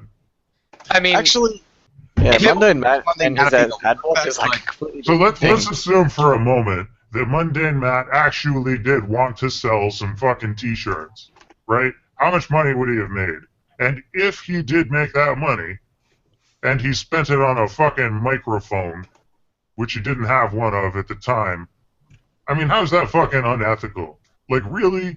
You people need to fucking calm your hurt butts and think of something more productive. Yeah, I don't I don't care what Mundane Matt wants to do. Like, if that's a man trying to make seriously it what about I his think own everybody business, I was don't pissed care. off at him about. Some fucking shit t-shirts. Like, what? Yeah, but it's when they try to sell shitty t-shirts. That's when I get mad. It's like if you're gonna fucking sell something, at least make it halfway decent. Like, Oh, it's got to be the coffee mug that says feminist tears. Gamer Just tears. or gamer tears or whatever, or like fucking male tears. It's just gonna be tears. Somebody had to go through an emotional state where they were in like a moment of weakness and totally probably needed some support. But no, you're just gonna drink their fucking tears because you're a horrible fucking person. I wanted gamer. I have a cup that says male sperm, and I drink it all day. It turns. Oh, you gotta guzzle that shit, No, Ozzy. it turns water into Mountain Dew. Well, it's hard to import grade A come from the Caliphate. I mean, come on. I'm sorry, Synthivine. I was trying to listen to you, but they just kept talking. That's alright. I'm like so fucking tired. Like I can't even like make a good joke right now. I heard about something you were saying. No, I said I turns want a water into gamer's Mountain Dew. tears mug. I want a gamer's tears mug that turns water into Mountain Dew. I am gonna You be should on the gather the stream. Dragon Balls and wish for one. Yeah. I'm Okay. gonna stay on this stream for about 13 more minutes, and then it will officially be 2 in the fucking morning, and I can I'm probably. actually gonna get going myself right now. Yeah, So actually, I missing the think number. I think that we've mostly gone over all the points, but I think it is a good point to start wrapping things up. I think I'm gonna order a pizza. Oh, Anyway. dude, fucking fax me some, Satan. Send me some pizza. I'll just in the mail. I know a guy Send you a who has. pizza, faggot. I'm gonna eat my As pizza. long as there's no goddamn pineapples. Fuck pineapples. And we lost Synthivine. I don't know what's wrong with you. Pineapples are great. Anyway, Disgusting. to basically get to the closing point, I'm kind of I'm unless things like I could change my mind on this. Maybe I'm wrong about certain things because it is circumstantial based on my position is currently circumstantial, so I can't like definitively say that this will that my opinion is basically definitively set in stone. But based on what I've seen from Korektzy, and based on what he's been saying and the way he's been acting and carrying himself, I really can't trust the guy because this is a guy who's been paying attention to Gamergate for over a month now. And if I'm hasn't not seen the mistaken. dossier. Yeah, that's something that's really I don't understand. Yeah. Yeah, that's that's kind of nonsense because I know for a fact people have been emailing and messaging him that dossier like crazy. He couldn't have taken 1 day to read it. Like, it's not even a day. It only takes maybe 30 minutes tops to read. It is lengthy, but it isn't that lengthy where he couldn't have time to read it. And he hasn't heard of deep freeze. He hasn't heard of the wiki. He goes on the stream and says he hasn't heard of all this information that people have been repeatedly linking him and emailing him and putting all these comments on his blog and stuff. And all he's been saying is, like, maybe not all of it, but he keeps on saying there was only 2 blogs where he talked about harassment. There was at least 3. I know the latest one, the second one, and then there was a follow-up one, the third one, and I think maybe a couple others. My memory fails me at the moment, but he said at least at 3 blogs he commented on the harassment narrative.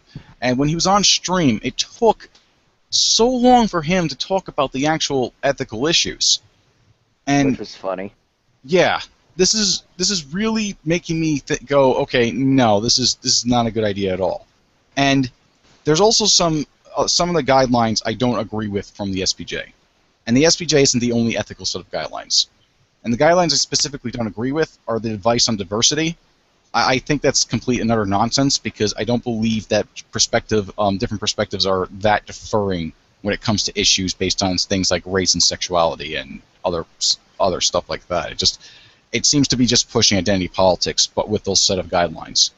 And given that he's like so interested in getting us to recognize harassment, it really comes across as extremely disingenuous and like he's trying to shift our focus onto something else. And that's not something that I think is a very good idea, which is why I'm saying that I'm not telling anyone to do because again, no leaders. You don't have an interest in it, in summation. Yes. I have not only lost an interest in it.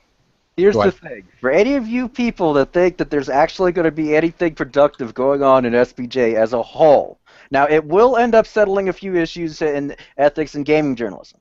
But for Gamergate as a whole, this will be a blip. That's it. It's basically just a PR stunt, which is a waste of time for most of the people involved, unless you're having fun doing it.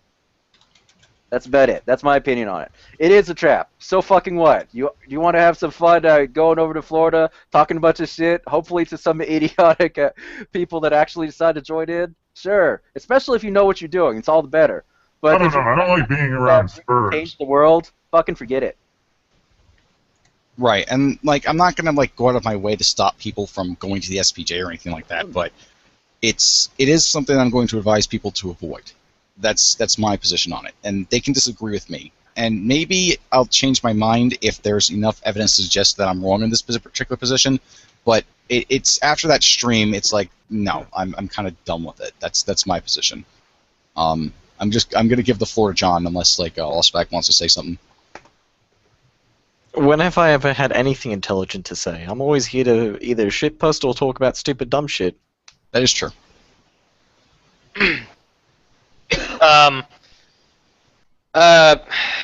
Closing notes for me. I know you've been having fun at the V thread too. I can't blame you. It was fun to watch the artists. Yeah, I saw your post there about the thread highlighting the tweet I sent you. That was funny. Are they talking about us? Yeah, the V thread is just wondering. I love talking to these guys. They're wondering why I'm even fucking wasting my time, and it's because I'm having a fun time talking, and hopefully there's at least something to be gained from this. You have 38 watchers. I doubt many of them are watching right now, but 38 is plenty. Yeah, you have 38. You have 28 actually. I gave you 10 more than you actually had, but Final thoughts. I had fun. Hopefully there was a bit of information going here. I'm glad if I clarified any points. Satan is my waifu. One other thing. For the idiots that keep claiming that I'm saying it is not about ethics ever, fuck off. I'm not saying that. I'm saying it's about more than your shit. Gamergate is not all about you. Knock it off already. It really is. But you have a nice night. I'm gonna head off now. All right, bub. It's not all about you either. John Smith. Dude, I am literally the face of Gamergate. I don't know what you're talking about. I'm the most important person doing it right now. Just like me. You have a good rest so that you can do well by ethics tomorrow. John Smith, Hell, it was great thanks, having you Aiden. on. I appreciate you coming onto the stream to talk with us. The weight of the movement rests upon your shoulders. Thanks, Aiden. All right, and on that note, I think we're going to end the stream. I think that we did have some good conversation and some fun shitposting. Yeah, it was fun. So that's good. At least we didn't all end up getting butthurt. That's all that matters. Yeah, like If people end up getting a lot of butthurt. They just need to just go home, get off the internet, and go jerk off or something. Yeah, I think that's what I'm gonna do by the time we're done here. It'll be good. Sounds like all right. Remember, if you don't jerk off to the right, the internet police will come. Good night, everybody.